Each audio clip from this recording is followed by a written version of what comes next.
ಅಯೋಧ್ಯೆಯಲ್ಲಿ ಪ್ರಧಾನಿ. ಅಯೋಧ್ಯೆಯ ಚಿತ್ರಣವೇ ಬದಲಾಗಿರುವ ಈ ಸಂದರ್ಭದಲ್ಲಿ ರಾಮ ಜನ್ಮಭೂಮಿಯಲ್ಲಿ ಪ್ರಧಾನಿ ಏರ್ಪೋರ್ಟ್ ಮತ್ತು ರೈಲ್ವೆ ನಿಲ್ದಾಣಗಳ ಉದ್ಘಾಟನೆಗಾಗಿ ಹಲವು ಅಭಿವೃದ್ಧಿ ಯೋಜನೆಗಳಿಗೆ ಚಾಲನೆ ಕೊಡೋದಕ್ಕಾಗಿ ಬಂದಿಳಿದಿದ್ದಾರೆ. ದಾರಿಯುದ್ದಕ್ಕೂ ಕೂಡ ಜನಸಾಗರ ನೆರೆದು ಪ್ರಧಾನಿಗೆ ಅದ್ಧೂರಿ ಸ್ವಾಗತವನ್ನು ಕೋರ್ತಾ ಇದ್ದಾರೆ. ಜೈಕಾರ ಘೋಷಣೆಗಳು ಕೇಳಿ ಬರ್ತಾ ಇದೆ. ಮಹರ್ಷಿ ವಾಲ್ಮೀಕಿ ವಿಮಾನ ನಿಲ್ದಾಣದ ಉದ್ಘಾಟನೆ ಬಳಿಕ ಈಗ ರೈಲ್ವೆ ನಿಲ್ದಾಣದ ಉದ್ಘಾಟನೆ. ಅಯೋಧ್ಯ ಧಾಮ್ ರೈಲ್ವೆ ನಿಲ್ದಾಣ ಕೂಡ ಈಗ ಲೋಕಾರ್ಪಣೆಯಾಗುತ್ತೆ. ನವೀಕೃತಗೊಂಡಿರುವಂತಹ ರೈಲ್ವೆ ನಿಲ್ದಾಣ ಅದು. ಅದರ ಜೊತೆಗೆ ಬಹಳಷ್ಟು ಯೋಜನೆಗಳಿಗೆ ಚಾಲನೆ ಸಿಗುತ್ತೆ. ರಾಮನೂರಿನ ಪರಂಪರೆ, ಇತಿಹಾಸ ಇದೆಲ್ಲವನ್ನ ಕಡ ಉಳಿಸುವಂತಹ ನಿಟ್ಟಿನಲ್ಲಿ ಅದರ ಜೊತೆಗೆ ಈಗ ರಾಮ ಮಂದಿರ ಈಗ ನಿರ್ಮಾಣ ಆಗಿರುವ ಹಿನ್ನೆಲೆಯಲ್ಲಿ ಅತಿ ಹೆಚ್ಚಿನ ಸಂಖ್ಯೆಯಲ್ಲಿ ಭಕ್ತಗಣ ಅಯೋಧ್ಯೆಯತ್ತ ಧಾವಿಸ್ತಾರೆ. ಹಾಗಾಗಿ ಭಾರಿ ಮೂಲಭೂತ ಸೌಕರ್ಯಗಳು ಬೇಕಾದ ಅನುಕೂಲ ಬೇಕಿದೆ. ಅದೆಲ್ಲವನ್ನು ಕೂಡ ಸಂಪರ್ಕ ವ್ಯವಸ್ಥೆಯ ಮೂಲಕ ಇಲ್ಲಿ ಒದಗಿಸಲಾಗ್ತಾ ಇದೆ. ಹೂಮಳೆಗೈಯಲಾಗ್ತಾ ಇದೆ. ಅಯೋಧ್ಯೆಗೆ ಬಂದಿಳಿದಂತಹ ಪ್ರಧಾನಿಗೆ 2183 ಕೋಟಿ ರೂಪಾಯಿ ವೆಚ್ಚದ ಗ್ರೀನ್ ಫೀಲ್ಡ್ ಟೌನ್ಶಿಪ್ ಯೋಜನೆ ಅಂದರೆ ಅಯೋಧ್ಯೆ ಚಿತ್ರಣ ಬದಲಾಗ್ತಾ ಇದೆ ಅನ್ನೋದಕ್ಕೆ ಸಾಕ್ಷಿ ಈ ದೃಶ್ಯಗಳು. ಈ ಬಗ್ಗೆ ಇನ್ನಷ್ಟು ಡೀಟೇಲ್ಸ್ ಪಡೆಯೋಣ. ರಾಮ ಜನ್ಮಭೂಮಿಯ ಸಂಪೂರ್ಣ ಚಿತ್ರಣವನ್ನೇ ಪಡೆದು ಬಂದಿದ್ದಾರೆ. ಅಲ್ಲಿಂದ ಪ್ರತ್ಯಕ್ಷ ವರದಿಯನ್ನು ಕೂಡ ಮಾಡಿದ್ರು ನಮ್ಮ ಸಂಪಾದಕರಂತ ಅಜಿತ್ ಹನುಮಕ್ಕನವರು. ಅಜಿತ್ ಈಗ ನಮ್ಮ ಜೊತೆ ದೂರವಾಣಿ ಸಂಪರ್ಕದಲ್ಲಿದ್ದಾರೆ. ಅಜಿತ್, ತಾವು ಅಯೋಧ್ಯೆಯಿಂದ ವಾಪಸ್ಸಾಗಿದ್ದೀರಿ. ಆದರೆ ಅಯೋಧ್ಯೆಯಲ್ಲಿ ತಾವು ಕಂಡಂತಹ ಚಿತ್ರಣ, ಆ ಅಯೋಧ್ಯೆ ಯಾವ ಮಟ್ಟಿಗೆ ಬದಲಾಗಿದೆ, ಯಾಕಾಗಿ ಅಯೋಧ್ಯೆಗೆ ಬಂದಂತಹ ಪ್ರಧಾನಿಗೆ ಇಷ್ಟು ಅದ್ಧೂರಿ ಸ್ವಾಗತ ಸಿಗ್ತಾ ಇದೆ ಅನ್ನೋದಕ್ಕೆ ಪ್ರಮುಖ ಕಾರಣನೇ ಅಲ್ಲಾದಂತಹ ಬದಲಾವಣೆ ಮತ್ತು ರಾಮನ ಮಂದಿರ ನಿರ್ಮಾಣ ಅನ್ಸುತ್ತೆ. ಡೆಫಿನೆಟ್ಲಿ ಪ್ರತಿಮಾ, ಅಯೋಧ್ಯೆಯ ನಸೀಬು ಖುಲಾಯಿಸಿದೆ, ನಸೀಬು ಬದಲಾಗಿದೆ ಅಂತ ಹೇಳಿದ್ರೆ ಅತಿಶಯೋಕ್ತಿ ಅಂತ ಖಂಡಿತವಾಗಿಯೂ ಅಲ್ಲ. ತಿಂಗಳಿಂದ ತಿಂಗಳಿಗೆ ಅಯೋಧ್ಯೆಯಲ್ಲಿ ಬದಲಾವಣೆಗಳನ್ನ ಗಮನಿಸಿ ಹೇಳುವಂಥವರಿದ್ದಾರೆ. ಅಯೋಧ್ಯೆಯ ಇತಿಹಾಸದಲ್ಲಿ ಹೊಸ ಅಯೋಧ್ಯೆಯ ಇತಿಹಾಸದಲ್ಲಿ ಒಂದು ಖಂಡಿತವಾಗಿಯೂ ಜನವರಿ 22 ಸುವರ್ಣಾಕ್ಷರಗಳಲ್ಲಿ ಬರೆದಿಡಬೇಕಾದಂತಹ ದಿನ, ಅದರ ಬಗ್ಗೆ ಯಾವುದೇ ಸಂಶಯ ಇಲ್ಲ. ಆದ್ರೆ ಅದರ ಜೊತೆಗೆ ಇವತ್ತಿನ ದಿನ ಕೂಡ ಅಷ್ಟೇ ಮಹತ್ವಪೂರ್ಣವಾದದ್ದು. ಅಯೋಧ್ಯೆಯ ಜನ ಬಹುಶಃ ಕನಸು ಮನಸ್ಸಿನಲ್ಲೂ ಕಲ್ಪಿಸಿಕೊಂಡಿರಲಿಲ್ಲ ಅಂಥದ್ದೊಂದು ಅಭಿವೃದ್ಧಿಗೆ ಸಾಕ್ಷಿಯಾಗಿದ್ದಾರೆ. ಆ ಅಭಿವೃದ್ಧಿ ಕಾರ್ಯಗಳ ಉದ್ಘಾಟನೆ ನಡೀತಾ ಇದೆ. ನೋಡಿ, ಕರೆಕ್ಟಾಗಿ ಲೆಕ್ಕ ಹಾಕಿದ್ರೆ ಅಯೋಧ್ಯೆಯ ಜನಸಂಖ್ಯೆ 1 ಲಕ್ಷ ದಾಟೋದಿಲ್ಲ. ನಾನು ಸುಮ್ಮನೆ ಕಂಪ್ಯಾರಿಸನ್ಗೆ ಮೊನ್ನೆ ಹರಪನಹಳ್ಳಿಗೆ ಹೋಗಿದ್ದೆ. ಹರಪನಹಳ್ಳಿಗಿಂತ ಸಣ್ಣ ಊರು ಅಯೋಧ್ಯೆ ಜನಸಂಖ್ಯೆಯ ಲೆಕ್ಕಾಚಾರದಲ್ಲಿ ತೆಗೆದುಕೊಳ್ಳೋದು ಹೋದ್ರೆ. ಅಂಥ ಊರಿನಲ್ಲಿ ಸುಮಾರು 17,000 ಕೋಟಿಗಳ ಕಾಮಗಾರಿಯಾಗಿದೆ. ಕಾಮಗಾರಿಗಳ ಅಷ್ಟು ದೊಡ್ಡ ಕಾಮಗಾರಿಗಳ ಉದ್ದೇಶ ಅಂದ್ರೆ ಅಲ್ಲಿನ ಜನರಿಗೆ, ಸ್ಥಳೀಯರಿಗೆ ಜಾಬ್ ಕ್ರಿಯೇಷನ್ ಅನ್ನುವಂಥದ್ದು ಅದರಲ್ಲಿ ಗೊತ್ತಿದ್ದೋ ಗೊತ್ತಿಲ್ಲದೆಯೋ ಅಡಕವಾಗುವಂತಹ ವಿಷಯ ಅನ್ನೋದನ್ನ ಗಮನಿಸಬೇಕು. ಅಯೋಧ್ಯೆಯ ಸುತ್ತಲೂ ಯಾವುದೇ ಫ್ಯಾಕ್ಟ್ರಿಗಳಿಲ್ಲ, ಇಂಡಸ್ಟ್ರಿಗಳಿಲ್ಲ, ಏನೂ ಇಲ್ಲ. ಅಲ್ಲಿನ ಜನ ಸ್ಥಳೀಯರು ಅಲ್ಲೇ ಇದ್ಕೊಂಡು ಜೀವನ ಮಾಡ್ತೀವಿ ಅಂದ್ರೆ ರಾಮ ಜನ್ಮಭೂಮಿಗೆ ಅಂದ್ರೆ ರಾಮ ಮಂದಿರಕ್ಕೆ ಬರ್ತಾ ಇದ್ದಂತಹ ಜನರಿಗೆ ಹೂವಿನ ಮಾಲೆ ಮಾರೋದು ಮತ್ತು ತಿಲಕ ಮಾರುವಂತ ಕೆಲಸ ಮಾಡ್ಕೊಂಡಿದ್ದಂಥವ್ರು ಅಲ್ಲಿಯ ಜನ. ಈ ಮುಂಚೆ ಕೂಡ ದೊಡ್ಡ ಪ್ರಮಾಣದಲ್ಲಿ ಯಾತ್ರಿಕರು ಅಲ್ಲಿಗೆ ಹೋಗ್ತಾ ಇರಲಿಲ್ಲ. ಕರಸೇವೆಗೆ ಅಂತ ಏನು ವಿಶ್ವ ಹಿಂದೂ ಪರಿಷತ್ ಮಾಡಿದಂತಹ ಕರಸೇವೆಯನ್ನು ಹೊರತುಪಡಿಸಿದ್ರೆ ಆನಂತರ ದೊಡ್ಡ ಪ್ರಮಾಣದಲ್ಲಿ ಯಾತ್ರಿಕರು ಹೋಗ್ತಾ ಇರಲಿಲ್ಲ. ಅಕ್ಕಪಕ್ಕದ ಜಿಲ್ಲೆಗಳಿಂದ ತಿಂಗಳಿಗೆ 2-3 ಮಹತ್ವದ ದಿನಗಳಂದು ಮಾತ್ರ ಯಾತ್ರಿಕರು ಬರ್ತಾ ಇತ್ತು. ಆದ್ರೆ ಇನ್ನು ಮುಂದೆ ಹಂಗಾಗೋದಿಲ್ಲ. ಅಯೋಧ್ಯೆ ಜನ ದೊಡ್ಡ ಮಟ್ಟದಲ್ಲಿ ಅದಕ್ಕೆ ತಯಾರಾಗ್ತಾ ಇರೋದನ್ನ ನಾವು ನೋಡ್ತಾ ಇದ್ದೀವಿ. ಒಂದು ಜನಸಾಮಾನ್ಯರು ಕೊಟ್ಟ ದೇಣಿಗೆಯಲ್ಲಿ ನಿರ್ಮಾಣವಾಗ್ತಾ ಇರುವಂತಹ ರಾಮ ಮಂದಿರ 3,500 ಕೋಟಿ ರೂಪಾಯಿಗಳನ್ನ 45 ದಿನಗಳಲ್ಲಿ ಈ ದೇಶದ ರಾಮ ಭಕ್ತರು ಸಂಗ್ರಹಿಸಿಕೊಟ್ಟಿದ್ದಾರೆ. ಅದರಲ್ಲಿ ನಿರ್ಮಾಣಗೊಳ್ತಾ ಇರುವಂತಹ ರಾಮ ಮಂದಿರ ಒಂದು ತೂಕ. ಆದ್ರೆ ರಾಮ ಮಂದಿರ ನಿರ್ಮಾಣದ ಜೊತೆಗೆ ನಡೀತಾ ಇರುವಂತಹ ಮೂಲಸೌಕರ್ಯ ಅಭಿವೃದ್ಧಿ ಏನಿದೆ ಅದು ಅಯೋಧ್ಯೆಯ ನಸೀಬನ್ನ ಖುಲಾಯಿಸಿದೆ ಅಂತ ಹೇಳ್ಬಹುದು. ಅಯೋಧ್ಯೆಯ ಜನರಲ್ಲಿ ದೊಡ್ಡ ಮಟ್ಟದ ಹುರುಪಿರೋದನ್ನ ನಾನು ನೋಡಿದೆ ಪ್ರತಿಮಾ. ಒಂದು ಲೆಕ್ಕಾಚಾರದ ಪ್ರಕಾರ 10,000 ರೂಮ್ಗಳ ಕಾಮಗಾರಿಗಳು ಅಲ್ಲಿ ನಡೀತಾ ಇದ್ದಾವೆ. ಅಂದ್ರೆ ಜನ ತಮ್ಮ ಮನೆಗಳನ್ನ ಯಾತ್ರಿಕರು ಬರ್ತಾರೆ ಅನ್ನೋ ಕಾರಣಕ್ಕೆ ಬಾಡಿಗೆ ಕೊಟ್ಕೊಳ್ಳೋದಕ್ಕೆ ಗೆಸ್ಟ್ ಹೌಸ್ ಗಳನ್ನ ಕಟ್ಟಿಸ್ತಾ ಇದ್ದಾರೆ, ಲಾಡ್ಜ್ ಗಳನ್ನ ಕಟ್ಟಿಸ್ತಾ ಇದ್ದಾರೆ, ತಮ್ಮ ಮನೆಗಳನ್ನೇ ಗೆಸ್ಟ್ ಹೌಸ್ ಆಗಿ ಪರಿವರ್ತಿಸ್ತಾ ಇದ್ದಾರೆ. ಆ ಮಟ್ಟಿಗಿನ ಹುರುಪು ಅಲ್ಲಿ ಕಾಣಿಸ್ತಾ ಇದೆ. ಅದರ ಜೊತೆಗೆ ಈ ರಿಕ್ಷಾಗಳು ಮತ್ತು ಈ ರಿಕ್ಷಾಗಳ ಸೇಲ್ಗಳ ಬಗ್ಗೆ ನಾನೊಂದು ವಿಚಾರಿಸ್ತಾ ಇದ್ದೆ. ಇತ್ತೀಚಿನ ದಿನಗಳಲ್ಲಿ ತುಂಬಾ ದೊಡ್ಡ ಪ್ರಮಾಣದಲ್ಲಿ ಸೇಲ್ಗಳಾಗಿದೆ. ಅನೇಕ ಯುವಕರು ಸ್ವಂತ ಉದ್ಯೋಗಕ್ಕಾಗಿ ಈ ರಿಕ್ಷಾಗಳನ್ನ ತೆಗೆದುಕೊಳ್ತಾ ಇದ್ದಾರೆ. ಕಾರಣ ಯಾತ್ರಿಕರು ಬರ್ತಾರೆ, ನಮ್ಮ ಜೀವನ ನಡೆಯುತ್ತೆ ಅಲ್ಲಿ ಅನ್ನುವಂಥದ್ದು.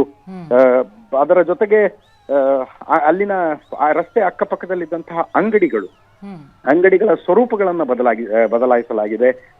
ಹೆಂಗೆ ರಾಮ ಮಂದಿರದ ವಾಸ್ತುಶೈಲಿಯನ್ನೇ ಮೂಲವಾಗಿ ಇಟ್ಕೊಂಡು ವಿಮಾನ ನಿಲ್ದಾಣ ಮತ್ತು ರೈಲು ನಿಲ್ದಾಣಗಳನ್ನ ಕಟ್ಟಿದಾರೋ ಅದೇ ರೀತಿಯಲ್ಲಿ ಅಂಗಡಿಗಳನ್ನ ಕೂಡ ಅದೇ ಮಾದರಿಯಲ್ಲಿ ನವೀಕರಿಸಲಾಗಿದೆ. ಸರ್ಕಾರ ಮತ್ತು ಆ ಅಂಗಡಿಗಳ ಮಾಲೀಕರ ಜಾಯಿಂಟ್ ಕಾಂಟ್ರಿಬ್ಯೂಷನ್ ನಲ್ಲಿ ನವೀಕರಿಸಲಾಗಿರುವಂಥದ್ದು. ಈ ರೀತಿಯಾದಂತಹ 10 ಹಲವು ಬದಲಾವಣೆಗಳನ್ನ ನೋಡ್ತಾ ಇದ್ದೀವಿ. ಅಯೋಧ್ಯೆ ಜನರಲ್ಲಿ ಒಂದು ನಂಬಿಕೆ ಏನಂದ್ರೆ ಸೀತೆಯ ಆಶೀರ್ವಾದ, ಸೀತೆಯ ಶಾಪ ಈ ನಗರಕ್ಕಿದೆ ಅಂತ. ಸೀತೆಯ ಮೇಲೆ ಕಳಂಕವನ್ನ ಹೊರಿಸಿದಂಥವ್ರು ನಾವು ಈ ನಗರದ ಜನ. ಅದಾದ ನಂತರ ಅಯೋಧ್ಯೆಯ ಅಧಪ್ಪತನ ಶುರುವಾಯಿತು ಅಂತ ನಂಬ್ತಾರೆ ಅಲ್ಲಿನ ಜನ. ಶಾಪ ವಿಮೋಚನೆ ಈಗ ಆಗ್ತಾ ಇದೆ ಅನ್ನುವ ಮಾತುಗಳನ್ನ ನಾವಲ್ಲಿ ಕೇಳ್ತಾ ಇದ್ದೀವಿ. ಪ್ರತಿಮಾ ಅಂದ್ರೆ ಸೀತೆಯ ಮೇಲೆ ಒಂದು ಕಳಂಕವನ್ನ ಈ ಊರಿನ ಒಬ್ಬ ಅಗಸ ಹೊರಿಸಿದ್ದ. ಅದಾದ ನಂತರ ಸೀತೆ ಭೂಮಿಯಲ್ಲಿ ಹೋಗಿಬಿಟ್ಲು. ಅದಾದ ಮೇಲೆ ಅಯೋಧ್ಯೆಯ ಕೀರ್ತಿ ಕೂಡ ಭೂಮಿಯಲ್ಲಿ ಸೇರ್ತಾ ಹೋಯ್ತು. ಒಂದು ಅಪಕೀರ್ತಿ ಅಂಟ್ಕಣ್ತು ಈ ನಗರಕ್ಕೆ. ಈಗ ಶಾಪ ವಿಮೋಚನೆ ಅನ್ನುವ ಮನಸ್ಥಿತಿಯಲ್ಲಿ ಅಲ್ಲಿನ ಜನ ಇದ್ದಾರೆ. ಅಜಿತ್, ಬಹಳಷ್ಟು ಅದರ ಪುರಾಣಗಳ ಕಥೆಗಳು ಒಂದು ಕಡೆ, ಜೊತೆಗೆ ಅಂದ್ರೆ ಐತಿಹಾಸಿಕ ನಗರಿ, ಅಂತಹ ನಗರದ ಚಿತ್ರಣ ಈಗ ಬದಲಾಗ್ತಾ ಇರೋದನ್ನು ನೋಡ್ತಾ ಇರುವಂತಹ ದೃಶ್ಯ ನಾವು ನೋಡಿದಾಗ ಒಂದು ರೀತಿಯಲ್ಲಿ ಒಂದು ವೈಬ್ ಖಂಡಿತವಾಗ್ಲೂ ಕೂಡ ಅಯೋಧ್ಯೆಗೆ ಮೊದಲು ಹೋದಾಗ್ಲೂ ಕೂಡ ಇದ್ದಿರುತ್ತೆ ಜನರಿಗೆ, ರಾಮನ ಅಥವಾ ಈ ಹಿಂದೂ ಆಸ್ಥೆಯನ್ನ ಇರುವಂಥವರಿಗೆ. ಆದರೆ ಈಗ ಅದು ಕಣ್ಣಿಗೆ ಕಾಣೋ ಮಟ್ಟಕ್ಕೆ ಆಗ್ತಾ ಇದೆಯಾ ಅಂತ ಅಲ್ಲಿ, ಅಂದ್ರೆ ಎಲ್ಲವೂ ಕೂಡ ರಾಮ ನೂರು ಅನ್ನೋದನ್ನ ಒಂದು ಚಾಪು ಒತ್ತುವಂತಹ ಅಲ್ಲಿ ಪ್ರತಿಯೊಂದು ಗಲ್ಲಿಯಲ್ಲೂ ಅಂಥದ್ದೊಂದು ದೃಶ್ಯ ಕಂಡು ಬರ್ತಾ ಇತ್ತ ತಮಗೆ ಅಂತ? ಖಂಡಿತವಾಗಿಯೂ ಆ ವೈಬ್ ಅಯೋಧ್ಯೆಯಲ್ಲಿ ನಾನು ಮೊದಲು ಹೋದಾಗ್ಲೂ ನೋಡಿದ್ದೆ, ಈಗ ಹೋದಾಗ್ಲೂ ನೋಡಿದ್ದೀನಿ. ಆದ್ರೆ ಮೊದಲಿಗೂ ಈಗಿಗೂ ವ್ಯತ್ಯಾಸ ಅಂದ್ರೆ ವೈಬ್ ರೀತಿಯಲ್ಲಿ ಎಕ್ಸ್ಪ್ಲೇನ್ ಮಾಡ್ಬೇಕು ಅಂದ್ರೆ ಸುಮ್ಮನೆ ನೀವು ಗಲ್ಲಿಯಲ್ಲಿ ನಡ್ಕೊಂಡು ಹೋದ್ರೆ ಮನೆಗಳಿಂದ ಅಂಗಡಿಗಳಿಂದ ರಾಮನಾಮ ಸ್ಮರಣೆಗಳು ಕೇಳಿಸ್ತಾ ಇರ್ತವೆ. ಅಲ್ಲಿನ ಜನರ ಮೊಬೈಲ್ ರಿಂಗ್ ಆದ್ರೆ ರಿಂಗ್ ಟೋನೇ ರಾಮನಾಮ ಸ್ಮರಣೆ ಇರುತ್ತೆ. ಫೋನ್ ರಿಸೀವ್ ಮಾಡಿದ ತಕ್ಷಣ ಜೈ ಶ್ರೀರಾಮ್ ಜೈ ಸಿಯಾರಾಮ್ ಅಂತಾನೆ ಮಾತಾಡ್ತಾರೆ. ಈ ರೀತಿಯಾಗಿ ಅಂದ್ರೆ ಹೆಜ್ಜೆ ಹೆಜ್ಜೆಗೂ ಉಸಿರಿಗೂ ಅಲ್ಲಿ ರಾಮ ಇದ್ದಾನೆ ಅನ್ನುವಂಥ ಭಾವನೆ ನಮಗೆ ಫೀಲ್ ಆಗತ್ತೆ. ಅದರ ಜೊತೆಗೆ ಅಲ್ಲಿನ ಜನರಿಗೆ ರಾಮನ ಜೊತೆಗಿನ ಅಟ್ಯಾಚ್ಮೆಂಟ್ ಹೆಂಗಿದೆ ಅಂದ್ರೆ ರಾತ್ರಿ ಮಲಗುವಾಗ ಒಂದ್ ಗ್ಲಾಸ್ ನೀರನ್ನ ದೇವರ ಪಕ್ಕದಲ್ಲಿ ಇಡ್ತಾರೆ ಅವರು. ರಾಮನಿಗೆ ರಾತ್ರಿ ಹೆಚ್ಚಾದ್ರೆ ನೀರಡಿಕೆ ಆದ್ರೆ ನೀರ್ ಕುಡಿತಾನೆ ರಾಮ ಅನ್ನುವ ನಂಬಿಕೆ. ಅಕಸ್ಮಾತ್ ಒಂದ್ ದಿವಸ ಯಾವತ್ತು ನೀರ್ ಹಿಡಿಯೋದನ್ನ ಮರೆತ್ರೆ ಮಧ್ಯರಾತ್ರಿ ಯಾರೋ ಬಂದು ಎಬ್ಬಿಸ್ದಂಗ ಆಗತ್ತಂತೆ. ಬೆಳಗ್ಗೆ ಎದ್ದು ಹೇಳ್ತಾರ ಅವರು, ರಾಮ ನೀರಿಟ್ಟಿರ್ಲಿಲ್ಲ, ರಾಮ ಬಂದು ಎಬ್ಬಿಸ್ಬಿಟ್ಟ, ನಿದ್ದೆನೆ ಆಗ್ಲಿಲ್ಲ ಅಂತ ಸಹಜ ಅನ್ನುವ ರೀತಿಯಲ್ಲಿ ಮಾತಾಡ್ತಾರೆ. ಆ ರೀತಿಯಲ್ಲಿ ರಾಮಾಯಣದ ಜೊತೆ ಹಾಸು ಹೊಕ್ಕಾಗಿರುವಂತಹ ನಗರ ಅದು. ಅದರ ಜೊತೆಗೆ ಅಯೋಧ್ಯೆ ಮತ್ತು ಅಯೋಧ್ಯೆಯ ಸುತ್ತಲೂ ರಾಮಾಯಣಕ್ಕೆ ಸಂಬಂಧಿಸಿದಂತಹ ಹಲವು ಜಾಗಗಳಿದೆ. ಉದಾಹರಣೆಗೆ ನೆನ್ನೆ ನಾನು ನಂದಿಗ್ರಾಮಕ್ಕೆ ಹೋಗಿದ್ದೆ. ನಂದಿಗ್ರಾಮ 14 ವರ್ಷಗಳ ಕಾಲ ಭರತ ನಂದಿಗ್ರಾಮದಲ್ಲಿದ್ದು ರಾಜ್ಯಭಾರ ಮಾಡ್ದ ಅಂತ. ಯಾವಾಗ ವನವಾಸಕ್ಕೆ ರಾಮ ಹೋದ ನಂತರ ರಾಮ ಇಲ್ಲದೆ ಇರುವಂತಹ ರಾಜಧಾನಿಯಲ್ಲಿ ನಾನು ಇರಲಾರೆ ಅನ್ನುವ ನಿರ್ಧಾರ ತೆಗೆದುಕೊಂಡಂತಹ ಭರತ ಪಕ್ಕದ ನಂದಿಗ್ರಾಮದಲ್ಲಿ ಇದ್ಕೊಂಡು ರಾಜ್ಯಭಾರವನ್ನ ರಾಮನ ಪಾದುಕೆಗಳ ಸಾಕ್ಷಿಯಾಗಿ ರಾಜ್ಯಭಾರವನ್ನ ಮಾಡ್ದ ಅಂತ. ಆ ರೀತಿಯಾದಂಥದ್ದು. ಇನ್ನು ಸೂರ್ಯಕುಂಡ ಅನ್ನುವಂತಹ ಇನ್ನೊಂದು ಪ್ರದೇಶ ಇದೆ, ದೊಡ್ಡದೊಂದು ಕಲ್ಯಾಣಿ. ಅದು ರಾಮ ಜನಿಸಿದ ಸಂದರ್ಭದಲ್ಲಿ ರಾಮನನ್ನ ನೋಡುವುದಕ್ಕೆ ಸ್ವತಃ ಸೂರ್ಯ ತನ್ನ ರಥದಲ್ಲಿ ಬಂದು ಅಲ್ಲಿ ಇಳಿದಿದ್ದ. ಮತ್ತು ಆ ರಾಮನ ಪ್ರಭೆ ವರ್ಚಸ್ಸು ಹೆಂಗಿತ್ತು ಅಂದ್ರೆ ಮರಳಿ ತನ್ನ ಕೆಲಸಕ್ಕೆ ಸೂರ್ಯ ಹೋಗೋದನ್ನೇ ಮರೆತು 1 ತಿಂಗಳು ಅಲ್ಲೇ ಉಳಿದ್ಬಿಟ್ಟ. ಆದ್ದರಿಂದ 1 ತಿಂಗಳು ನಿರಂತರವಾಗಿ ಹಗಲೇ ಇತ್ತು, ರಾತ್ರಿನೇ ಆಗ್ಲಿಲ್ಲ ಅನ್ನುವಂತಹ ನಂಬಿಕೆ. ಆ ರೀತಿಯಾದಂತಹ ಪ್ರದೇಶಗಳು ಅಯೋಧ್ಯೆಯ ತುಂಬಾ ಇದಾವೆ. ಆ ರೀತಿಯಾದಂತಹ ಜಾಗಗಳು ಅಯೋಧ್ಯೆಯ ಸುತ್ತಮುತ್ತಲೂ ಇದಾವೆ. ಹೀಗೆ ರಾಮಾಯಣದ ಜೊತೆ ಹಾಸು ಹೊಕ್ಕಾಗಿರುವಂಥದ್ದು. ಆದ್ರೆ ಈ ಮುಂಚೆ ಅಯೋಧ್ಯೆಗೆ ಹೋದ ಸಂದರ್ಭದಲ್ಲಿ ಒಂದು ಕಡೆ ರಾಮಾಯಣದ ವೈಬ್ ಫೀಲ್ ಆಗ್ತಿತ್ತು. ಆದ್ರೆ ಒಂದು ಕಂಡಲ್ಲಿ ಗಲೀಜು, ಸಣ್ಣ ರಸ್ತೆಗಳು, ಚರಂಡಿಗಳ ಸ್ವಚ್ಛ ಇಲ್ಲ, ಹೋದ್ರೆ ಇರೋದಕ್ಕೆ ಒಳ್ಳೆ ವ್ಯವಸ್ಥಿತವಾದ ರೂಮ್ ಇಲ್ಲ, ಆಹಾರ ಶುದ್ಧವಾದ ಆಹಾರ ಸಿಗುತ್ತೆ ಅಂತ ಅನ್ಸೋದಿಲ್ಲ, ರೋಡ್ ಸೈಡು ತುಂಬಾ ಹೈಜೀನ್ ಇಲ್ಲದೆ ಇರುವಂತಹ ಆಹಾರ. ಈ ರೀತಿಯಾದಂಥದ್ದು ಇದು ಕೇವಲ ಅಯೋಧ್ಯೆ ಅಂತಲ್ಲ, ಉತ್ತರ ಭಾರತದ ಅನೇಕ ತೀರ್ಥಕ್ಷೇತ್ರಗಳಿಗೆ ಹೋದ್ರೆ ಇದೇ ರೀತಿಯಾದ ಭಾವನೆ ಬರ್ತಿತ್ತು. ಕಾಶಿ ಕಾರಿಡಾರ್ ಆಗೋದಕ್ಕಿಂತ ಮುಂಚೆ ಕಾಶಿಗೆ ಹೋದ್ರೆ ಅನೇಕ ಸಂದರ್ಭದಲ್ಲಿ ಇಷ್ಟೇನಾ ಕಾಶಿ, ಇದೇನಾ ಕಾಶಿ, ಇಲ್ಲಿ ಯಾಕಾರು ಬಂದು ಅನ್ನುವಂತಹ ಫೀಲ್ ಬರ್ತಾ ಇತ್ತು. ಅಂದ್ರೆ ಹಂಗಿತ್ತು ಕಾಶಿ. ಅಯೋಧ್ಯೆ ಕೂಡ ಅದೇ ರೀತಿಯಲ್ಲಿತ್ತು. ಇನ್ನು ಮುಂದೆ ಹಂಗಿರೋದಿಲ್ಲ ಅನ್ನೋದು ಅಲ್ಲಿನ ಜನರಿಗೂ ಒಂದು ಸಮಾಧಾನ ಮತ್ತು ಯಾತ್ರಿಕರಿಗೂ ಕೂಡ ಒಂದು ಸಮಾಧಾನ. ಪ್ರತಿಮಾ, ಅಂದ್ರೆ ಅಜಿತ್, ಆ ವೈಭವ ಇತಿಹಾಸ ಆಗಿತ್ತು, ಆದ್ರೆ ಈಗ ವಾಸ್ತವ ಆಗಿದೆ ಅಂತ ಅನಿಸುತ್ತೆ. ಅಂದ್ರೆ ಮತ್ತೆ ಆ ವೈಭವ ಮರುಕಳಿಸಿದೆ ಅಂತ ಅನ್ನೋದು ಕಂಡು ಬರ್ತಾ ಇದೆಯಾ ಅಂತ. ಅಂದ್ರೆ ಜನ ಏನಂತಾರೆ, ನಿಜ ನಮ್ ಬದುಕು ಬದಲಾಯಿತು ಅಂತನ್ನುವಂತಹ ಭಾವ ಅವರಲ್ಲಿ ಇದೆಯಾ? ಅವ್ರಿಗೆ ಅದು ಅರ್ಥ ಆಗ್ತಿದೆಯಾ? ಡೆಫಿನೆಟ್ಲಿ. ನಾನು ಅಂದ್ರೆ ಸುಮ್ಮನೆ ಕುತೂಹಲಕ್ಕೆ ಅಲ್ಲಿನ ಮುಸ್ಲಿಂ ಯುವಕರನ್ನ ಮಾತಾಡಿಸ್ತಾ ಇದ್ದೆ. ಅವ್ರು ಏನ್ ಹೇಳ್ತಾರೆ ಅಂತ. ಮೊಹಮ್ಮದ್ ಆರಿಫ್ ಅನ್ನುವಂಥವನು ಹೊಸ ರಾಮ ಮಂದಿರಕ್ಕೆ ತಾಗಿಕೊಂಡೇ ಇರುವಂತದ್ದು ಆತನ ಮನೆ. ಆತನ ಈ ರಿಕ್ಷಾದಲ್ಲಿ ನಾನು ಅಯೋಧ್ಯೆಯನ್ನ ಸುತ್ತಾ ಇದ್ದೆ. ಅವನ್ ಹೆಂಗ್ ಹೇಳ್ತಾನೆ ಅಂದ್ರೆ 4 ವರ್ಷದ ಹಿಂದೆ ನನ್ನ ಮನೆಯನ್ನ 10 ಲಕ್ಷ ರೂಪಾಯಿಗೂ ಕೇಳೋದಕ್ಕೆ ಯಾರು ತಯಾರಿರ್ಲಿಲ್ಲ, ಈಗ ನನ್ನ ಮನೆಯ ವ್ಯಾಲ್ಯೂ 1 ಕೋಟಿ ಅಂತ ಹೇಳ್ತಾನೆ. ನನ್ನ ಮನೆಯ ವ್ಯಾಲ್ಯೂ 1 ಕೋಟಿ ಆಗಿದೆ ಈಗ ಅಂತ. ಆತನ ತಾಯಿ ಮತ್ತು ತಂಗಿ ಇಬ್ರು ಕೂಡ ಸ್ವೀಟ್ ಬಾಕ್ಸ್ ಗಳನ್ನ ತಯಾರಿಸ್ತಾರೆ. ಅದೇ ಸ್ವೀಟ್ ಬಾಕ್ಸ್ ನಲ್ಲಿ ಪ್ರಸಾದ, ಹನುಮಾನ್ ಗಡಿಯಲ್ಲಿ ಪ್ರಸಾದವನ್ನ ವಿತರಿಸಲಾಗುತ್ತೆ, ಅಂಥ ಸ್ವೀಟ್ ಬಾಕ್ಸ್ ಗಳನ್ನ ಮಾಡ್ತಾರೆ. ಮತ್ತು ಅಲ್ಲಿ ಸುತ್ತಲಿನ ಅನೇಕ ಮುಸ್ಲಿಮರು ಮಾಲೆಗಳನ್ನು, ಹೂವಿನ ಮಾಲೆಗಳನ್ನ ತಯಾರಿಸ್ತಾರೆ. ಆ ಮಾಲೆಗಳು ದೇವರಿಗೆ ಸಮರ್ಪಿತ ಆಗ್ತವೆ, ಭಕ್ತರಿಗೆ ಮಾರಲಾಗತ್ತೆ ಆ ಮಾಲೆಗಳನ್ನ. ಇದೆಲ್ಲವನ್ನು ನೋಡಿದಾಗ ಅವರಿಗೊಂದು ಹೊಸ ಹುರುಪು ಬಂದಿದೆ. ಇನ್ನು ಮುಂದೆ ನಮ್ಮ ವ್ಯಾಪಾರ ಜಾಸ್ತಿ ಆಗುತ್ತೆ, ನಮ್ಮ ಜೀವನ ಚೆನ್ನಾಗಾಗುತ್ತೆ ಅಂತ. ಈ ಮೊಹಮ್ಮದ್ ಆರಿಫ್ ಅನ್ನೋ ಬಗ್ಗೆ ಏನ್ ಹೇಳ್ತಿದ್ದೆ, ಅದ ಎಷ್ಟು ದಿವಸ ಟೇಲರಿಂಗ್ ಶಾಪ್ ಇಟ್ಕೊಂಡಿದ್ದ, ಈಗ ಟೇಲರಿಂಗ್ ಶಾಪ್ ಅನ್ನ ಕ್ಲೋಸ್ ಮಾಡಿ ಒಂದು ರಿಕ್ಷಾ ಖರೀದಿ ಮಾಡಿದ್ದಾನೆ. ಯಾತ್ರಿಕರ ಸಂಖ್ಯೆ ಜಾಸ್ತಿ ಆಗುತ್ತೆ, ಇನ್ನು ಮುಂದೆ ನನ್ನ ವ್ಯಾಪಾರ ಚೆನ್ನಾಗಾಗುತ್ತೆ ಅಂತ. ಆ ರೀತಿಯಾದಂತಹ ಹುರುಪನ್ನ ನಾವು ನೋಡ್ತಾ ಇದ್ದೀವಿ. ಅದ್ರ ಜೊತೆಗೆ ಸ್ಥಳೀಯವಾಗಿ ಸ್ವಲ್ಪ ಏನು ಆಂಟ್ರಪ್ರಿನರ್ಶಿಪ್ ಇರುವಂತವ್ರು, ಸ್ವಲ್ಪ ಉದ್ಯಮದ ಸ್ವಭಾವ ಇರುವಂತವ್ರು ಜಾಗಗಳನ್ನ ತಗೊಂಡು ರೂಮ್ಗಳನ್ನ ಕಟ್ಟಿಸ್ತಾ ಇರೋದನ್ನ ನೋಡ್ತಾ ಇದ್ದೀವಿ. ತಮ್ಮ ಮನೆಗಳನ್ನ ಮಾಡಿಫೈ ಮಾಡ್ತಾ ಇರೋದನ್ನ ನಾವು ನೋಡ್ತಾ ಇದ್ದೀವಿ. ನಾವು ಔಟ್ಸ್ಕರ್ಟ್ಸ್ ನಲ್ಲಿ ಎಲ್ಲೋ ಇದ್ದು ರಾಮ ಮಂದಿರಕ್ಕೆ ಹತ್ತಿರದ ನಮ್ಮ ಮನೆಗಳನ್ನು ಗೆಸ್ಟ್ ಹೌಸ್ ಮಾಡಿದ್ರೆ ಜೀವನೋಪಾಯಕ್ಕೆ ಚೆನ್ನಾಗಬಹುದಾ ಅನ್ನುವ ರೀತಿಯಲ್ಲಿ ನೋಡ್ತಾ ಇದ್ದಾರೆ. ಒಂದು ವೃದ್ಧ ತಂದೆ ತಾಯಿಯನ್ನ ನಾನು ಮಾತಾಡಿಸಿದೆ. ಅವರ ಮಗ ಲಖನೌಗೆ ದುಡಿಯೋದಕ್ಕೆ ಹೋಗ್ತಾನೆ, ಏನು ಕಟ್ಟಡ ಕಾಮಗಾರಿಗೆ ದುಡಿಯೋದಕ್ಕೆ ಹೋಗ್ತಾ ಇದ್ದ. ರಾಮ ಮಂದಿರ ಕಾಮಗಾರಿ ಶುರು ಆದ್ಮೇಲೆ ವಾಪಸ್ ಮನೆಗೆ ಬಂದಿದ್ದಾನೆ, ಅಯೋಧ್ಯೆಯಲ್ಲೇ ದುಡಿತಾ ಇದ್ದಾನೆ. ಇನ್ನು ಮುಂದೆ ಆತನಿಗೆ ಅಯೋಧ್ಯೆಯಲ್ಲೇ ಒಂದು ಜೀವನ ಸಿಗುತ್ತೆ. ಈ ರೀತಿಯಾದಂತಹ ಹುರುಪು ಖಂಡಿತವಾಗಿಯೂ ಇದೆ. ಅದರ ಜೊತೆಗೆ ಗಲ್ಲಿಗಳಲ್ಲಿ ಕೂತ್ಕೊಂಡು ಮಾತಾಡ್ತಾ ಇರ್ತಾರೆ, ಪ್ರಾಪರ್ಟಿ ರೇಟ್ ಹೆಂಗ್ ಜಾಸ್ತಿ ಆಗಿದೆ ಅಂತ, ಗಂಟೆಗಳ ಲೆಕ್ಕದಲ್ಲಿ ಮೀಟರ್ ಓಡ್ತಾ ಇದೆ ಅಯೋಧ್ಯೆಯಲ್ಲಿ ಅಂತ ಮಾತಾಡಿದ್ರು. 3-4 ವರ್ಷಗಳ ಹಿಂದೆ ಅಯೋಧ್ಯೆಯಲ್ಲಿ ಯಾರಾದ್ರೂ ರಿಯಲ್ ಎಸ್ಟೇಟ್ ಮೇಲೆ ಇನ್ವೆಸ್ಟ್ಮೆಂಟ್ ಮಾಡಿದ್ದರೆ ಈಗ ಅವರು ಒಂದು ರೀತಿ ಮಾಲಾಮಾಲ್ ಆಗ್ಬಿಟ್ಟಿರ್ತಾರಲ್ವಾ ಅಂತ ಮಾತಾಡಿಕೊಳ್ತಾರೆ ಅಲ್ಲಿಯ ಜನ. 3-4 ವರ್ಷಗಳ ಹಿಂದೆ 1 ಕೋಟಿ ರೂಪಾಯಿ ಇನ್ವೆಸ್ಟ್ಮೆಂಟ್ ಅನ್ನು ಯಾರಾದ್ರೂ ಈ ರಾಮ ಮಂದಿರದ ಕಾಮಗಾರಿ ಶುರುವಾಗೋದಕ್ಕಿಂತ ಮುಂಚೆ 1 ಕೋಟಿ ಇನ್ವೆಸ್ಟ್ಮೆಂಟ್ ಮಾಡಿದ್ರೆ ಈಗ ಸಹಜವಾಗಿ 10 ಕೋಟಿ ರೂಪಾಯಿ ಆಗಿರುತ್ತೆ ಅಂತ. 10 ಪಟ್ಟು ಅಯೋಧ್ಯೆಯ ರಿಯಲ್ ಎಸ್ಟೇಟ್ ಬೆಳೆದಿದೆ. ಈ ರೀತಿಯಾದಂತಹ ಚರ್ಚೆಗಳು ಊರಿನ ತುಂಬಾ ಕೇಳಿ ಬರ್ತವೆ ಪ್ರತಿಮಾ. ನಿಜ. ಅಂದ್ರೆ ಅಜಿತ್, ಈಗ ಗಮನಿಸ್ತಾ ಹೋದ್ರೆ ನಾವು ಎಲ್ಲೋ ಒಂದು ಕಡೆ ಒಂದು ಇಂಡಸ್ಟ್ರಿ ಆಯ್ತು, ಫ್ಯಾಕ್ಟ್ರಿ ಆಯ್ತು, ಅದು IT ಕಂಪನಿ ಬಂತು ಅಂತಂದ್ರೆ ಆ ಊರಿನ ಚಿತ್ರಣ ಬದಲಾಗತ್ತೆ, ಆ ನಗರದ ಚಿತ್ರಣ ಬದಲಾಗತ್ತೆ. ಆದ್ರೆ ಒಂದು ಮಂದಿರ, ಕೋಟಿ ಕೋಟಿ ಜನರ ಭಕ್ತಿಯ ಮೂಲ ಕೇಂದ್ರ ಆಗಿರುವಂತಹ ರಾಮ ಮಂದಿರ ಈಗ ಇಷ್ಟು ದೊಡ್ಡ ಪ್ರಮಾಣದಲ್ಲಿ ಹಾಗಿದ್ರೆ ಜನರ ಬದಲಾವಣೆಗೆ, ಅವರ ಬದುಕಿನ ಬದಲಾವಣೆ ಕಾರಣ ಆಗಿದೆ ಅನ್ನೋದು ಸ್ಪಷ್ಟವಾಗಿ ಕಾಣಿಸ್ತಾ ಇದೆ ಅಂತ ಅಯೋಧ್ಯೆಯಲ್ಲಿ. ಏನ್ ಮಾಡಬಹುದು ಅನ್ನೋದಕ್ಕೆ ಎಸ್ ತುಂಬಾ ಸ್ಪಷ್ಟವಾಗಿ ಕಾಣಿಸ್ತಾ ಇದೆ. ಮೂಲಸೌಕರ್ಯ ಅಭಿವೃದ್ಧಿಗೆ 17,000 ಕೋಟಿ ರೂಪಾಯಿ ಖರ್ಚು ಅನ್ನೋದು 17,000 ಕೋಟಿ ಎಲ್ಲಿ ಹೋಗುತ್ತೆ ಅಂದ್ರೆ ಅದು ಅಯೋಧ್ಯೆಯಲ್ಲೇ ಖರ್ಚಾಗುತ್ತೆ. ಅಯೋಧ್ಯೆಯ ಸಣ್ಣ ಪುಟ್ಟ ಕಾಂಟ್ರಾಕ್ಟ್ ತಗೊಂಡಿದ್ದಾರೆ, ಅಲ್ಲಿಂದ ವಸ್ತುಗಳ ಖರೀದಿ ಆಗ್ತವೆ. ಈಗ 3,500 ಕೋಟಿ ರೂಪಾಯಿಯ ಏನು ರಾಮ ಮಂದಿರ ನಿರ್ಮಾಣ ಅಂತಂದ್ರೆ 3,500 ಕೋಟಿ ರೂಪಾಯಿ ಎಲ್ಲೆಲ್ಲಿ ಹೋಯ್ತು ಅಂತ ಯೋಚನೆ ಮಾಡಿದ್ರೆ ನೇರ 90ರಿಂದ 100 ಕೋಟಿ ಚಿಕ್ಕಬಳ್ಳಾಪುರಕ್ಕೆ ಬಂದಿದೆ ಆ 3,500 ಕೋಟಿಯಲ್ಲಿ. ಯಾಕಂದ್ರೆ ಬೇಸ್ಮೆಂಟ್ಗೆ ಹಾಕಲಾದಂತಹ 17,000 ಗ್ರಾನೈಟ್ ಕಲ್ಲುಗಳ ಕಾಂಟ್ರಾಕ್ಟ್ ತಗೊಂಡಿದ್ದು ಬೆಂಗಳೂರಿನವರು, ಅವ್ರು ಚಿಕ್ಕಬಳ್ಳಾಪುರದಿಂದ ಅದನ್ನ ಸಪ್ಲೈ ಮಾಡಿದ್ದಾರೆ, ನೇರವಾಗಿ ಅಲ್ಲಿಗೆ ಬಂದಿದೆ. ಈಗ ಎಲೆಕ್ಟ್ರಿಕಲ್ ವರ್ಕ್ಸ್ ಪೂರ್ತಿ ಕಾಂಟ್ರಾಕ್ಟ್ ಸಿಕ್ಕಿರೋದು ರಾಜೇಶ್ ಶೆಟ್ಟಿ ಅನ್ನುವಂತ ಇನ್ನೊಬ್ಬ ಕನ್ನಡಿಗರಿಗೆ. ರಾಜೇಶ್ ಶೆಟ್ಟಿ ಅವರ ಸುಮಾರು 60-70 ಜನ ಅಲ್ಲಿ ಕೆಲಸ ಮಾಡ್ತಾ ಇದ್ದಾರೆ. ಆ ಮಾರ್ಗದ ಮೂಲಕ ಬಂದಿದೆ. ಅಂದ್ರೆ ಫೈನಾನ್ಷಿಯಲಿ ಟರ್ನ್ ಓವರ್ಗಳು ಹೆಂಗಾಗ್ತವೆ ಅನ್ನೋದು ಇದಕ್ಕೆ ಉದಾಹರಣೆ. ಇವತ್ತು ಏನು ಭಾರತೀಯ ವ್ಯಾಪಾರಿಗಳ ಒಕ್ಕೂಟದ ಒಂದು ಸ್ಟೇಟ್ಮೆಂಟ್ ಅನ್ನ ನೋಡ್ತಾ ಇದ್ದೆ ನಾನು. ರಾಮ ಮಂದಿರದ ಉದ್ಘಾಟನೆ ಅನ್ನೋದು ದೇಶದಾದ್ಯಂತ ಒಟ್ಟು 50,000 ಕೋಟಿ ರೂಪಾಯಿಗಳ ಬಿಸ್ನೆಸ್ಗೆ ನಾಂದಿ ಹಾಡುತ್ತೆ ಅನ್ನುವ ಮಾತನ್ನ ಅವ್ರು ಹೇಳ್ತಾ ಇದ್ರು. 50,000 ಕೋಟಿಯ ಬಿಸ್ನೆಸ್ಗೆ ನಾಂದಿ ಹಾಡುತ್ತೆ ಅಂತ. So that looks like a good model ಅಲ್ವಾ? ನಿಜ ನಿಜ. ಅಂದ್ರೆ ಒಟ್ಟಾರೆ ಈಗ ರಾಮನೊಂದಿಗಿದ್ದಂತಹ ಮನಸ್ಸಿನ ಕನೆಕ್ಟ್ ಈಗ ರಾಮ ಜನ್ಮಭೂಮಿ ಅಯೋಧ್ಯೆಯೊಂದಿಗೆ ಎಲ್ಲ ರೀತಿಯಲ್ಲೂ ಕನೆಕ್ಟ್ ಆಗೋದಕ್ಕೆ ಬೇಕಾದ ಸೌಲಭ್ಯ, ಅಂದ್ರೆ ಈಗ ಏರ್ಪೋರ್ಟ್ ಇರ್ಬೋದು, ರೈಲ್ವೆ ನಿಲ್ದಾಣ ಇರ್ಬೋದು, ಜೊತೆಗೆ ಹೊಸ ಹೊಸ ರೈಲುಗಳನ್ನು ಚಾಲನೆ ಕೊಡ್ತಾ ಇರೋದಿರ್ಬೋದು. Connectivity is improved a lot ಅನ್ನೋದಕ್ಕೆ, ಅದ್ರ ಜೊತೆಗೆ ಅದನ್ನು ಇನ್ನೂ ಇಂಪ್ರೂವ್ ಮಾಡೋದಕ್ಕೆ ಎಲ್ಲ ವ್ಯವಸ್ಥೆಯಲ್ಲಿ ಆಗ್ತಾ ಇರೋದು ಕಂಡು ಬರ್ತಾ ಇದೆ. ಇದು ಬಹಳ ದೊಡ್ಡ ಪ್ರವಾಸೋದ್ಯಮ ಆಗೋದ್ರಲ್ಲಿ ಯಾವ ಸಂಶಯ ಇಲ್ಲ ಅಲ್ವಾ?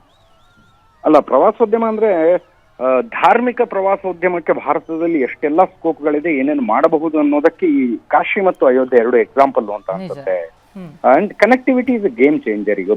ಈಗ ಬೆಂಗಳೂರಿನಲ್ಲಿ ಕುಳಿತಿರುವಂತವರಿಗೆ ಒಂದು ಸಲ ಅಯೋಧ್ಯೆಗೆ ಹೋಗ್ಬೇಕು, ದರ್ಶನ ಮಾಡ್ಕೋಬೇಕು ಅಂತ ಇರುತ್ತೆ.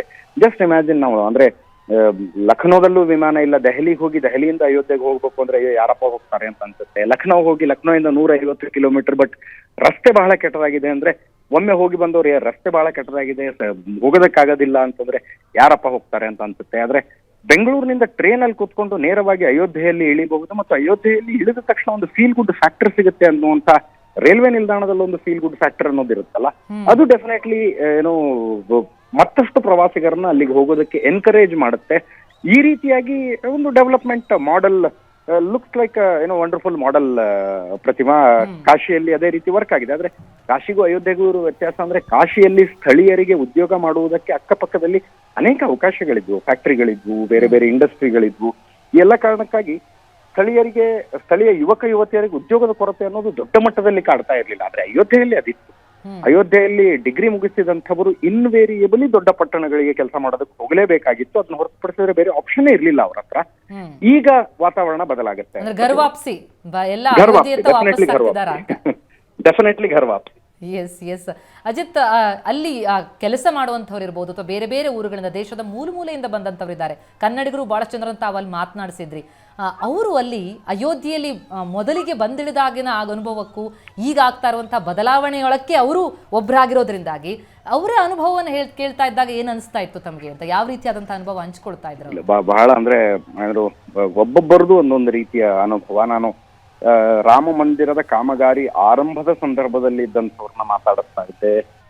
ಒಂದು ಪಾಳು ಬಿದ್ದ ಕಟ್ಟಡ ಇತ್ತು, ಆ ಕಟ್ಟಡದಲ್ಲಿ ಒಂದು ಜಾಗವನ್ನ ಮಾರ್ಕ್ ಮಾಡಲಾಯಿತು. ಆ ಜಾಗದಲ್ಲಿ ರಾಮ ಮಂದಿರ ನಿರ್ಮಾಣ ಆಗ್ಬೇಕು ಅಂತ ಅಲ್ಲಿ ಹಳೆ ಮನೆಗಳು, ಕುಸಿದು ಬಿದ್ದಂಥ ಬೇರೆ ಬೇರೆ ಕಟ್ಟಡಗಳು, ಗಿಡಗಂಟಿಗಳಿದ್ವು, ಪೊದೆಗಳಿದ್ವು. ಮೊದಲಿಗೆ JCB ತೆಗೆದುಕೊಂಡು ಹೋಗಿ ಆ ಜಾಗವನ್ನು ಕ್ಲೀನ್ ಮಾಡಬೇಕು ಅಂತ ಹೋದ್ರೆ ಪೊದೆಗಳಿಂದ ಮುಳ್ಳು ಹಂದಿಗಳು ಓಡಿ ಬರ್ತಾ ಇದ್ವು ಅನ್ನೋದನ್ನ ಹೇಳ್ತಾರೆ, ನೆನಪಿಸ್ಕೊಳ್ತಾ ಇದ್ವು. ಪೊದೆಗಳನ್ನು JCB ಇಂದ ಕ್ಲೀನ್ ಮಾಡೋದಕ್ಕೆ ಹೋದ್ರೆ ಮುಳ್ಳು ಹಂದಿಗಳು ಓಡೋಡಿ ಬರ್ತಾ ಇದ್ವು, ಹೆಗ್ಗಣಗಳು ಓಡಿ ಬರ್ತಾ ಇದ್ವು. ಅಲ್ಲಿಂದ ಈಗ ಈ ರಾಮ ಮಂದಿರದ ಜಾಗದ ತನಕ ಬರುವ ಜರ್ನಿಯನ್ನ ಎಕ್ಸ್ಪ್ಲೇನ್ ಮಾಡ್ತಾರೆ. ಮೊದಲಿಗೆ ಬಂದ್ರೆ ಹೊತ್ತು ಮುಳುಗಿದ ನಂತರ ಹೊಟ್ಟೆಗೆ ಹಸುವಾದ್ರೆ ತಿನ್ನೋದಕ್ಕೇನು ಸರಿಯಾಗಿ ಸಿಗ್ತಾ ಇರ್ಲಿಲ್ಲ. ಎಲ್ಲಿ ಒಂದು ರೂಮ್ ಮಾಡಬೇಕು ಅಂದ್ರೆ ಒಳ್ಳೆ ರೂಮ್ಗಳಿರ್ಲಿಲ್ಲ. ಅಲ್ಲಿಂದ ಇಲ್ಲಿಯ ತನಕದ ಬದಲಾದ ವಾತಾವರಣವನ್ನ ಎಕ್ಸ್ಪ್ಲೇನ್ ಮಾಡ್ತಾರೆ. ಅದನ್ನ ಕೇಳಿಸ್ಕೊಂಡ್ರೆ ಡೆಫಿನೆಟ್ಲಿ ರೋಮಾಂಚನ. ಪ್ರತಿಮಾ, ನಿಜ. ಈಗ ಆರಂಭಿಕ ಅಂತ ಅನಿಸುತ್ತೆ, ವೈಭವದ ಆರಂಭ ಅಂತ ಅನಿಸ್ತಾ ಇದೆ. ನೋಡ್ತಾ ಹೋದ ಜನವರಿ 22 ರಾಮಲಲ್ಲಾ ಮೂರ್ತಿ ಪ್ರತಿಷ್ಠಾಪನೆ ಆಗುತ್ತೆ. ಅದಕ್ಕಿಂತ ಮುಂದೆ ಇನ್ನಷ್ಟು ಕಾಮಗಾರಿಗಳಾಗೋದು ಕಾಣಿಸ್ತಾ ಇದೆ. ಹಾಗಿದ್ರೆ ಇದೆಲ್ಲವೂ ಮುಕ್ತಾಯ ಅನ್ನೋದಕ್ಕಿಂತ ಇನ್ನಷ್ಟು ಸಮರ್ಪಕವಾಗಿ ಆಗ್ಬೇಕು ಅಂತಂದ್ರೆ ಎಷ್ಟು ಕಾಲಾವಕಾಶ ಬೇಕಾಗ್ಬೋದು? ಏನ್ ಗುರಿ ಇದೆ ಅಂತ? ಪ್ರತಿಮಾ, ಅಂದ್ರೆ ಒಂದು ರಾಮ ಮಂದಿರ, ಇನ್ನೊಂದು ರಾಮ ಮಂದಿರ ಟೆಂಪಲ್ ಕಾಂಪ್ಲೆಕ್ಸ್ ಅಂತ ಕರೀತಾರೆ. ಆ ಟೆಂಪಲ್ ಕಾಂಪ್ಲೆಕ್ಸ್ ನ ಒಟ್ಟು ವಿಸ್ತೀರ್ಣ 73 ಎಕರೆ ಪ್ರದೇಶ ಅದು. ಅದರಲ್ಲಿ ರಾಮ ಮಂದಿರದ ಆ ಪ್ರಾಂಗಣದ ಒಳಗಡೆ ಇನ್ನು 6 ಮಂದಿರಗಳು, ಅದಾದ ನಂತರ ಅದರ ಸುತ್ತಲಿನ ಆವರಣದಲ್ಲಿ 7 ಮಂಟಪಗಳು, ಯಾತ್ರಿಗಳ ಫೆಸಿಲಿಟಿ ಕೇಂದ್ರ ಇತ್ಯಾದಿ ಇತ್ಯಾದಿ ಎಲ್ಲ ಇದೆ. ಅದೆಲ್ಲವೂ ಕಂಪ್ಲೀಟ್ ಆಗ್ಬೇಕಂದ್ರೆ 3 ವರ್ಷ ಡೆಫಿನೆಟ್ಲಿ. ಈಗ 22ನೇ ತಾರೀಕು ಉದ್ಘಾಟನೆ ಆಗುವಂಥದ್ದು ರಾಮ ಮಂದಿರದ ಗ್ರೌಂಡ್ ಫ್ಲೋರ್ ಮಾತ್ರ. ಗ್ರೌಂಡ್ ಫ್ಲೋರ್ ಉದ್ಘಾಟನೆ ಆಗುತ್ತೆ ಮತ್ತು ಮಾರನೇ ದಿವಸದಿಂದಲೇ ಭಕ್ತಾದಿಗಳಿಗೆ ದರ್ಶನಕ್ಕೆ ಅವಕಾಶವನ್ನ ಕಲ್ಪಿಸಲಾಗುತ್ತೆ. ಫಸ್ಟ್ ಫ್ಲೋರ್ನ ಕಾಮಗಾರಿ ಹೆಚ್ಚು ಕಡಿಮೆ ಮುಗಿದಿದೆ. ಸೆಕೆಂಡ್ ಫ್ಲೋರ್ನ ಕಾಮಗಾರಿ ಈಗ ಆರಂಭಗೊಂಡಿರುವಂತದ್ದು. ಮಂದಿರ ಆಸ್ ಸಚ್ ಪೂರ್ತಿ ಕಂಪ್ಲೀಟ್ ಆಗಬೇಕು ಅಂದ್ರೆ ಇನ್ನು 1 ವರ್ಷದ ಅವಧಿ ಇದೆ. ಸಂಪೂರ್ಣವಾಗಿ ಟೆಂಪಲ್ ಕಾಂಪ್ಲೆಕ್ಸ್ ಅಂತ ನಾನೇನು ಹೇಳಿದೆ, 73 ಎಕರೆ ಪ್ರದೇಶ, ಅದು ಯೋಜನೆಯ ಪ್ರಕಾರ ಕಂಪ್ಲೀಟ್ ಆಗಿ ಮುಗಿಯೋದು 2 ರಿಂದ 2.5 ವರ್ಷ ಸಮಯ ಬೇಕಾಗುತ್ತೆ ಅಂತ ಮಂದಿರ ನಿರ್ಮಾಣದಲ್ಲಿರುವಂತವ್ರು ಹೇಳ್ತಾರೆ. ಪ್ರತಿಮಾ, ಎಸ್, ಅಂದ್ರೆ ಕೈ ತುಂಬಾ ಕೆಲಸ, ಕಣ್ಣಿಗೂ ಹಬ್ಬ, ರಾಮರಾಜ್ಯ ಆಗೋದೊಂದು ಬಾಕಿನಾ ಅಂತ ಹಂಗ ಅನ್ನಿಸ್ತಾ ಇದೆ. ರಾಮರಾಜ್ಯ ಅಂದ್ರೆ ಒಂದು ಶುಭ ದಿನ, ಶುಭ ಮುಹೂರ್ತದಲ್ಲಿ ಆಗುವಂತದ್ದಲ್ಲ. It is a process. I think process has begun. Yes, definitely. Thank you so much Ajit ಎಲ್ಲ ಮಾಹಿತಿಗೆ. ಎಸ್, ಅಲ್ಲಿನ ಸಂಪೂರ್ಣ ಚಿತ್ರಣವನ್ನು ಕಟ್ಟಿಕೊಡ್ತಾ ಇದ್ರು ಅಜಿತ್. ಅಲ್ಲಿ ಹೇಗೆ ಗಲ್ಲಿಯಲ್ಲಿ ರಾಮನ ಜಪ ಮೊದಲಿನಿಂದಲೂ ಕೂಡ ಕೇಳಿ ಬರ್ತಾ ಇರುತ್ತೆ. ಯಾಕಂದ್ರೆ ರಾಮನೊಂದಿಗೆ ಅಂಥದ್ದೊಂದು ನಂಟಿದೆ ಅಲ್ಲಿನ ಜನತೆಗೆ. ಆದರೆ ಆ ನಂಟು ಈಗ ದೇಶವ್ಯಾಪಿ. ಅಂದ್ರೆ ರಾಮ ಮಂದಿರವೇ ನಿರ್ಮಾಣವಾಗಿರುವಂತಹ ಹಿನ್ನೆಲೆಯಲ್ಲಿ ರಾಮ ಜನ್ಮಭೂಮಿಗೆ ಹೋಗೋವರಿಗೆ ಬೇಕಾದಂತಹ ಎಲ್ಲ ಸಕಲ ವ್ಯವಸ್ಥೆ, ಅನುಕೂಲ ಅದೆಲ್ಲವೂ ಕೂಡ ಸಾಧ್ಯವಾದಂತಹ ಹಿನ್ನೆಲೆಯಲ್ಲಿ ಇನ್ನಷ್ಟು ಅಭಿವೃದ್ಧಿ ಕಾರ್ಯಗಳಿಗೆ ಚಾಲನೆಯನ್ನು ಕೊಡೋದಕ್ಕೆ ಪ್ರಧಾನಿ ಬಂದಿರುವ ಹಿನ್ನೆಲೆಯಲ್ಲಿ ಇಷ್ಟು ದೊಡ್ಡ ಮಟ್ಟದಲ್ಲಿ ಅಲ್ಲಿ ಸ್ವಾಗತ, ಅದ್ಧೂರಿ ಸಿದ್ಧತೆ, ಭಾರಿ ಖುಷಿ ಎಲ್ಲವೂ ಕೂಡ ಅಲ್ಲಿ ಮನೆ ಮಾಡಿದೆ ಅಯೋಧ್ಯೆಯಲ್ಲಿ. ಅಯೋಧ್ಯೆಯ ದೃಶ್ಯವನ್ನು ನಾವು ನೋಡ್ತಾ ಇದ್ದೀವಿ. ರಸ್ತೆಯುದ್ದಕ್ಕೂ ರೈಲ್ವೆ ನಿಲ್ದಾಣಕ್ಕೆ ಪ್ರಧಾನಿ ಏನಾಗಮಿಸ್ತಾ ಇದ್ದಾರೆ. ಅತ್ತಿತ್ತ ಕಲಾ ತಂಡಗಳಿಗೆ ವೇದಿಕೆ ನಿರ್ಮಾಣ ಆಗಿದೆ. ಕಲಾ ವೈಭವ ಕಂಡು ಬರ್ತಾ ಇದೆ. ಸಾಧು ಸಂತರ ಆಶೀರ್ವದಿಸ್ತಾ ಇದ್ದಾರೆ.